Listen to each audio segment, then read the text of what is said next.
புதிய தலைமுறை நேயர்களுக்கு வணக்கம். மோட்டிவேஷனல் ஸ்பீச் அப்படின்னு சொல்லி மிகவும் மூடத்தனமான பிற்போக்குத்தனமான கருத்துக்களை அரசு பள்ளியில் பேசியிருக்கிறாரே மோட்டிவேஷனல் ஸ்பீக்கர் அப்படின்னு சொல்லி தன்னை அடையாளப்படுத்தின மகா விஷ்ணு பற்றி தான் இந்த வீடியோவில் பேச போகிறேன். அவர் பேசின கருத்துக்கள் மொத்தமே தவறு அப்படிங்கிறதையும் அதற்கான காரணங்கள் என்ன அப்படிங்கிறதையும் ஒவ்வொன்றா சொல்கிறேன். ரெண்டாவது, அந்த பள்ளியில் அத்தனை பேர் அமைதியாக இருந்த நேரத்தில் ஒரே ஒருத்தர் மட்டும் எதிராக குரல் கொடுத்து பேசினாரே அந்த பார்வை சவால் கொண்ட ஆசிரியர் சங்கர், அவரை பார்வை சவால் கொண்ட ஆசிரியர்னு சொல்லக்கூடாது, தொலைநோக்கு பார்வை கொண்ட ஆசிரியர் சங்கர், அவரை பற்றியும் இந்த வீடியோவில் சொல்ல போகிறேன். மூன்றாவது என்ன அப்படின்னு பார்த்தீங்கன்னா, தொடர்ச்சியாகவே தமிழக பள்ளி கல்வித்துறை சில இடங்களில் தடுமாறிட்டு வருது அப்படின்னு சொல்லி தமிழ்நாடு பள்ளி கல்வித்துறை மேலே ஒரு விமர்சனம் தொடர்ச்சியாக விழுந்துக்கிட்டே வருது. அதை பற்றியும் இந்த வீடியோவில் சொல்கிறேன். டீட்டெயில்டாக பேசலாம், வீடியோக்குள்ளே போகலாம்.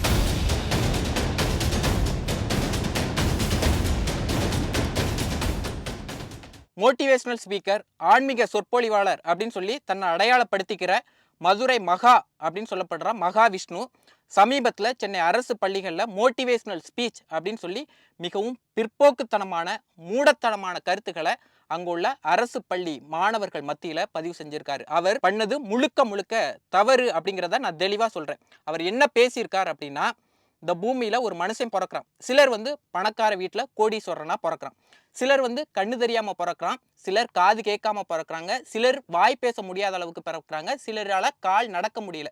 இவங்கெல்லாம் இப்படி பிறக்கிறாங்களே, இவங்களுக்கெல்லாம் என்ன காரணம் அப்படின்னு பார்த்தீங்கன்னா, இவங்கெல்லாம் முன் ஜென்மத்தில் செஞ்ச பாவ புண்ணியத்தின் அடிப்படையில் தான் இவங்க இப்படி பிறந்திருக்காங்க அப்படின்னு சொல்கிறாங்க. அவர் சொல்ல வர்றது என்ன அப்படின்னு பார்த்தீங்கன்னா, இப்போது எனக்கு கூட கொஞ்சம் தூரத்து பார்வை தெரியாது, நான் கண்ணாடி போட்டிருக்கேன். இந்த தூரத்து பார்வை தெரியாமல் நிறைய பேர் இந்த வீடியோ பார்க்குற நிறைய பேர் கூட கண்ணாடி போட்டிருப்பாங்க. அவர் சொல்ல வர்றது என்னன்னா, நம்மெல்லாம் இப்போ கண்ணாடி போட்டிருக்கலாம், தூரத்தில் பார்வை தெரியாமல் கண்ணாடி போட்டிருக்கலாம். இதற்கெல்லாம் காரணம் நம்ம முன்ஜென்மத்தில் செஞ்ச பாவம் அப்படின்னு சொல்கிறார். இவர் எந்த அடிப்படையில் இதை சொல்கிறார் அப்படிங்கிறத நான் கேட்குறேன். எந்த அடிப்படையில் இதை அவர் ப்ரூவ் பண்ணுறார்? முன்ஜென்மத்தில் செஞ்ச பாவத்தினால தான் இதை நம்ம இப்போ பிறந்திருக்கோம் அப்படின்னு சொல்லி எந்த அடிப்படையில் அவர் பேசுகிறார் அப்படிங்கிறத நான் கொஸ்டினாக ரைஸ் பண்ணுறேன்.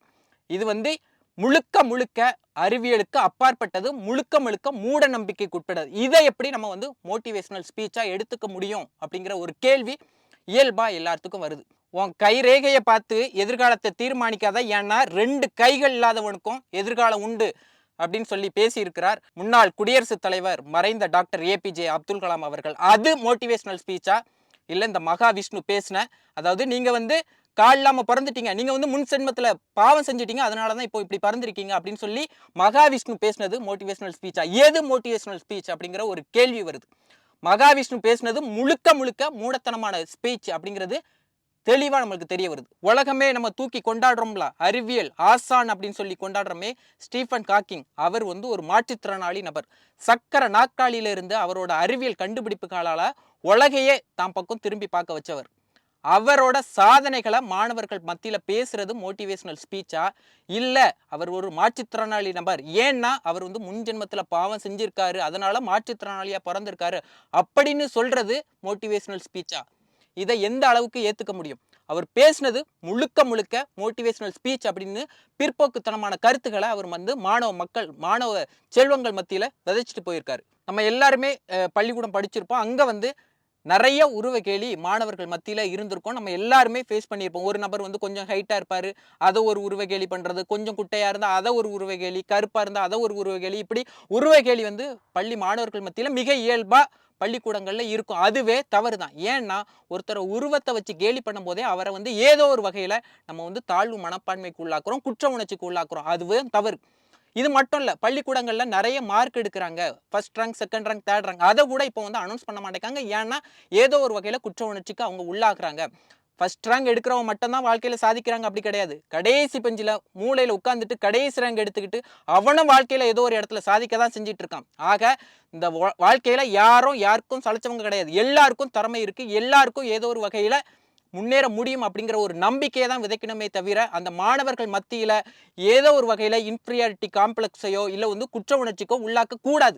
ஆனால் இவர் என்ன பண்ணியிருக்காரு அப்படின்னா, இந்த மாதிரி மாற்றுத்திறனாளிகள் எல்லாம் ஏதோ ஒரு வகையில் நீங்கள் பாவம் செஞ்சீங்க அப்படின்னா அங்கே உள்ள மாற்றுத்திறனாளிகள் ஸ்டூடெண்ட்ஸ் மத்தியில் அது எந்த அளவுக்கு ஒரு வேதனை ஏற்படுத்தும். ஒருவேளை அந்த பள்ளியில் ஏதாவது ஒரு மாற்றுத்திறனாளி மாணவி படித்து அந்த மகா விஷ்ணுவோட அந்த பேச்சை கேட்டு குற்ற உணர்ச்சிக்கு உள்ளாயிருந்தனா அது எந்த அளவுக்கு அந்த மாணவிக்கு வேதனை கொடுத்துருக்கோம் அப்படின்னு நினைச்சு பாருங்க. ஒருவேளை நம்ம முன்ஜென்மத்தில் செஞ்ச பாவத்தினாலதான் நம்ம இப்படி பிறந்திருக்கோமோ அப்படின்னு சொல்லி அந்த மாணவி நினைச்சா அது வாழ்நாள் அந்த மாணவிக்கு ஏற்பட்ட மன உளைச்சலுக்கு ஒரு காரணமா இருக்கும். நிச்சயமா மகா விஷ்ணு பேசினது முழுக்க முழுக்க முட்டாள்தனமான மூடத்தனமான கருத்து அப்படிங்கிறது தான் வந்து சமூக ஆர்வலர்கள் சிந்தனை உள்ள மக்கள் வைக்கிற ஒரு விஷயமா பார்க்கப்பட்டு இருக்கு. ரெண்டாவது என்ன பேசியிருக்காரு அப்படின்னு பாத்தீங்கன்னா, இந்த மாதிரி ஒரு காலத்துல நிறைய மந்திரங்கள் தெரிஞ்சவங்க இருந்தாங்க. இந்த மந்திரத்தை சொன்னா போதும் நெருப்பு மழை பொழியும், இல்லாட்டினா மந்திரத்தை சொன்னா நம்ம காத்துல பறக்கலாம், இது மாதிரியான மந்திரங்கள் தெரிஞ்சவங்க இருந்தாங்க. அந்த மந்திரங்களை அவங்க வந்து ஓலைச்சுவடிகள்ல எழுதி வச்சிருந்தாங்க. காலப்போக்கில் ஆட்சியாளர்கள் மாறும்போது ஆங்கிலேயர் ஆட்சி காலத்துல அந்த ஓலைச்சுவடிகள்லாம் அழிக்கப்பட்டுட்டு அப்படின்னு சொல்லி பொத்தாம் பொதுவா பேசியிருக்கிறார். எந்த அடிப்படையில் அவர் இப்படி பேசியிருக்காருன்னு தெரியல. இந்த மாதிரி மழை மந்திரம் சொன்னா மழை பொழியும் அப்படின்னு அவர் பேசினதுக்கான ஆதாரம் இங்க, அதற்கான எவிடன்ஸை மகாவிஷ்ணுவால கொடுக்க முடியுமா? எந்த ஒரு இதற்கும் ஆதாரம் இல்லாத அப்படிங்கிற போது அது முழுக்க முழுக்க மூட நம்பிக்கை சார்ந்த விஷயத்துல தான் பார்க்கப்பட்டு வருது. நான் 7வது படிக்கும்போது தமிழ் பாட புத்தகத்துல பட்டுக்கோட்டை கல்யாண சுந்தரம் அவர்களோட ஒரு பாடல் இடம்பெற்றிருந்தது. வேப்ப மரத்து உச்சியில நின்று பேயொன்னு ஆடுதுன்னு விளையாட போகும்போது சொல்லி வைப்பாங்க, உந்தன் வீரத்தை முளையிலேயே கிள்ளி வைப்பாங்க, அந்த வேலையற்ற வீணர்களின் மூளையற்ற வார்த்தைகளை நீ வேடிக்கையாக கூட நம்பி விடாதே அப்படின்னு சொல்லுவாங்க. இந்த மாதிரி மூடத்தனமான விஷயங்களை சொல்றதுக்கு எப்பவுமே 4 பேர் இருப்பாங்க. ஆனா அதை நீ நம்பாத, நீ உன் சுய சிந்தனையில அதெல்லாம் பொய் அப்படின்னு சொல்லி நிரூபிச்சுட்டு வா அப்படின்னு சொல்லுவாருங்க. கிட்டத்தட்ட மகாவிஷ்ணு பேசின பேச்சும் கிட்டத்தட்ட மூட நம்பிக்கை சார்ந்த விஷயமா தான் இருக்குதே தவிர அதற்கு உதாரணம், அதற்கு ஆதாரம் இப்ப வரையும் அறிவியல் ரீதியா இல்லை அப்படிங்கிறது தான் இருக்கு. பள்ளிக்கூடங்கள் எப்பவுமே எப்படி இருக்கணும்? அறிவியல் சார்ந்த விஷயங்கள் பேசக்கூடியதா இருக்கணும். மாணவர்கள் அறியாமையில இருந்தா அந்த அறியாமையிலிருந்து விடுபடுவதற்கு கல்வி உதவுது. ஆனா பள்ளிக்கூடங்களை நீங்க வந்து எந்த அளவுக்கு மூட நம்பிக்கைகளை சித்தாந்தங்களை புகுத்தக்கூடிய இடங்களா மாற்றுறீங்க, அது மிகப்பெரிய தவறு.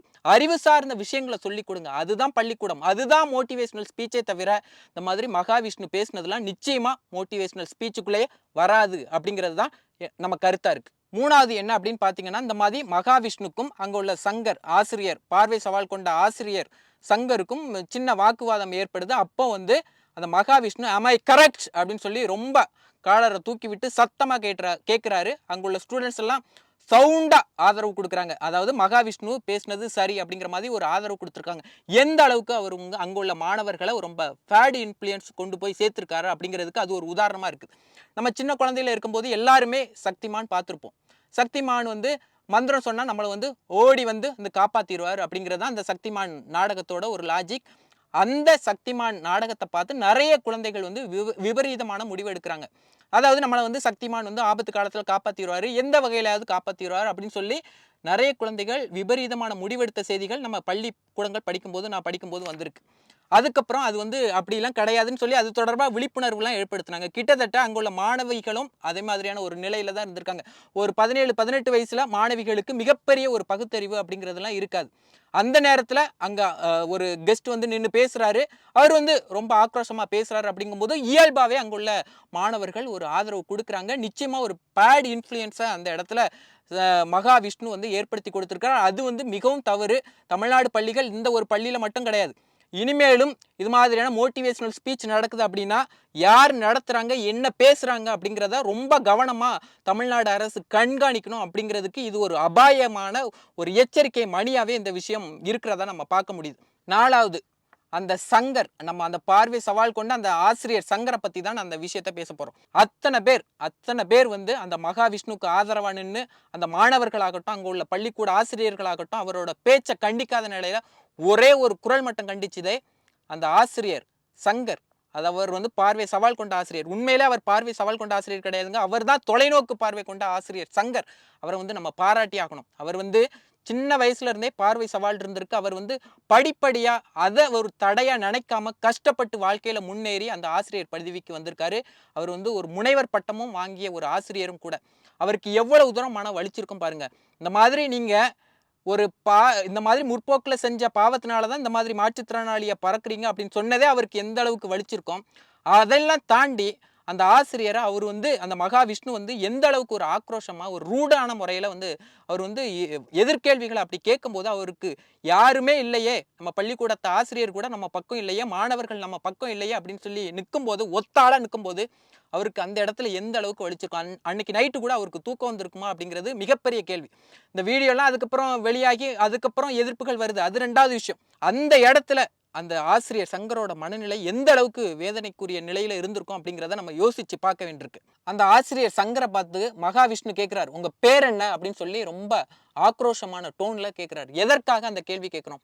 ஆசிரியர் சங்கர் வந்து சிறுபான்மையினரா அப்படின்னு சொல்லி அவர் தெரிஞ்சுக்கணுமா, அந்த மகாவிஷ்ணு தெரிஞ்சுக்கணுமா, அதுக்காக தான் அந்த கேள்வியை கேட்கிறாரா அப்படிங்கிற ஒரு சந்தேகம் வருது. ரெண்டாவது கேள்வி என்ன கேட்கிறாரு அப்படின்னா, நீங்க வந்து இந்த மாவட்ட கல்வி அலுவலர் சிஇஓட நீங்க வந்து புத்திசாலியா அப்படின்னு சொல்லிலாம் கேள்வி கேட்கிறார்.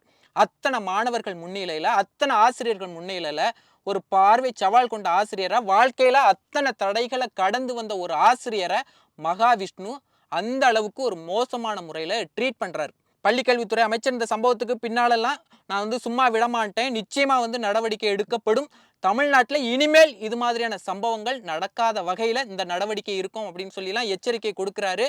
இந்த மாதிரி மகாவிஷ்ணுவை நாங்கள் சும்மா விட மாட்டோம், தகுந்த நடவடிக்கை எடுக்கப்படும் அப்படிலாம் சொல்றாரு. உண்மையிலே நடவடிக்கை எடுங்க, அது ரெண்டாவது விஷயம். ஆனால் அத்தனை மாணவர்கள் முன்னால, அத்தனை ஆசிரியர்கள் முன்னால கூணி குறுகி இந்த சங்கரை நிற்க வச்சாரே, அதற்கு சங்கர்கிட்ட முழுமையான மன்னிப்பு கேட்கணும் அப்படின்னு சொல்லி மாற்றுத்திறனாளிகள்லாம் வந்து ஒரு கோரிக்கையும் வைக்கிறாங்க. நான் ஆரம்பத்தில் சொன்ன மாதிரி தான், தமிழ்நாடு அரசோட பள்ளி கல்வித்துறை மேல தொடர்ச்சியாகவே பல விமர்சனங்கள் பலரால் முன்வைக்கப்பட்டு வருது. அதற்கான காரணங்கள் என்ன அப்படிங்கிறதையும் ஒவ்வொரு சொல்றேன். சமீபத்தில் கிருஷ்ணகிரி மாவட்டத்தில் ஒரு தனியார் பள்ளியில ஒரு 13 வயது பள்ளி மாணவிக்கு பாலியல் வன்கொடுமை நடக்குது. அதை தொடர்ச்சியாக விசாரிக்கும் போது அதே பள்ளியில் கிட்டத்தட்ட ஒரு 13 மாணவிகள் பாலியல் துன்புறுத்தலுக்கு உள்ளாக்கப்பட்டிருக்கிறது தெரிய வருது.